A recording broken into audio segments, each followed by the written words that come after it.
makapagpigil sana sa baha na sinsira.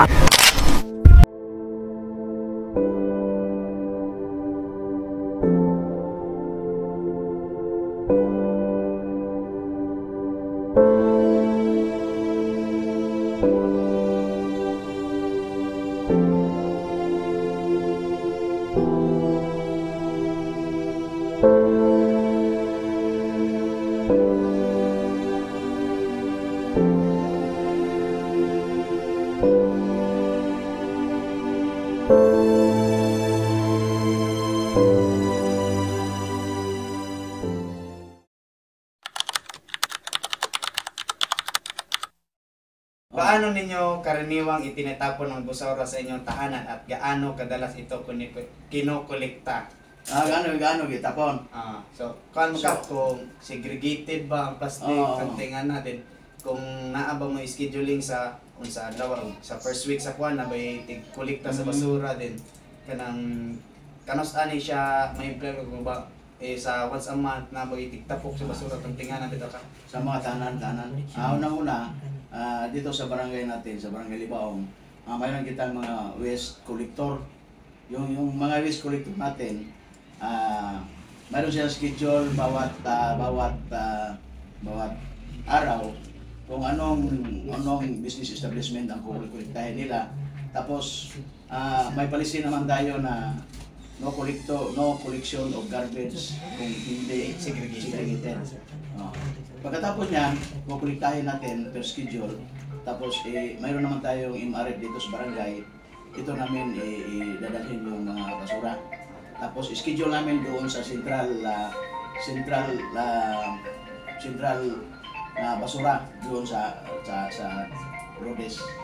Okay. So sa ikadawang pangutana Kap, nakaranas ba kayo ng problema na hindi maayos na koleksyon ng basura sa inyong lugar? Ano ang naging epekto nito? So kumbaga kung ano ka pa kanang naabatay delay sa pagkolekta din o kanang nakadawat ba tao kanang something bitaw reklamo nga kaning dili sa mong lugar kung ano ni almost 3 days na nga wala nakuha din nangamoy na din unsa may pwede nga resolusyon nato anak ka. So yung sinasabi mo nakaranas kung nakuan ba to kung sa mo at anak nang mura naagian ba nimo nga nakatesting ba mostly kanang dili segregated. So doon na pag yung mga business establishment or household nga magpakuha og basura nga dili segregated. So hindi man pud pwede o ato ko nang isagdaan kundi maghimot og information drive ng tahay ikat ng barangay paghatag og mga impormasyon sa mga residente nga pag segregate yun sa basura mo na usa nakasinati pud ana diri sa atong barangay nga dili bitaw segregated niya as strict policy po sa atong sa LGU yada po sa atong lokal sa barangay ato gi-implement nga dili bitaw ang koleksyon ng basura nga di sa dili segregated.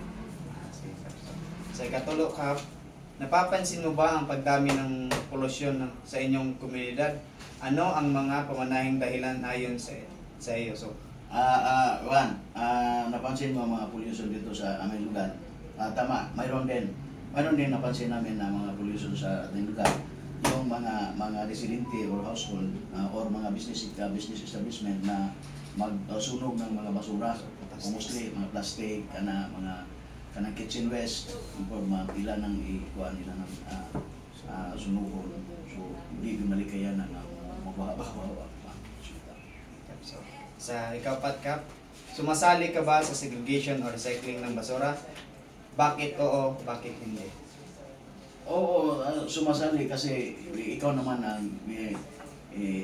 good leader ka, dapat ikaw mag-una magawa. Ikaw na magawa, dapat tingnan sa mga waste collector natin na ito ang gagawin natin kasi ikaw naman, kami naman ang mayroong seminar doon, kami binigyan ng mga input on how to segregate the waste, especially sa waste sa mga business establishment.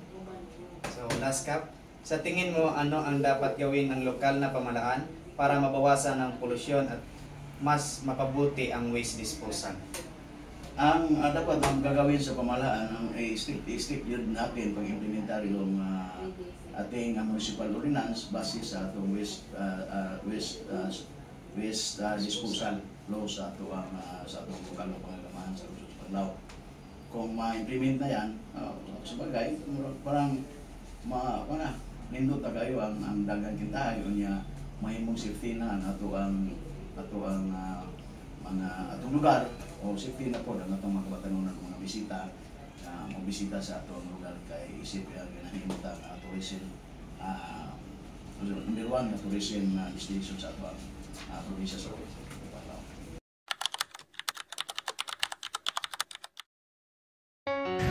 What if the garbage we throw everywhere comes back to us? In the flood, in the wind, everywhere. Right intention. Commitment to doing good and avoiding harm. When we set the intention to protect nature, even small changes like burning trash become powerful. Right speech, using words to inspire change, not conflict. Instead of blaming others, we can respectfully remind neighbors to dispose of waste properly. Right action, choosing action rooted in kindness, participating in clean-up drives, segregating waste, and avoiding single-use plastics are acts of compassion toward the community.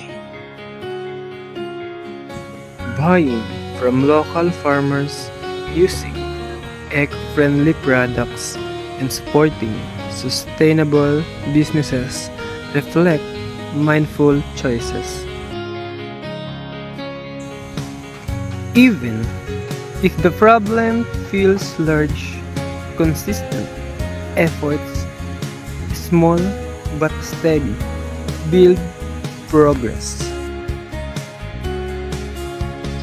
Right mindfulness. Being aware of how we use water, electricity, and resources. Mindfulness helps us pause before throwing trash, before wasting water, or before burning waste. 8. Right concentration. Focusing the mind toward meaningful goals. When a community shares one goal, clean surroundings, it becomes easier to sustain long-term solutions.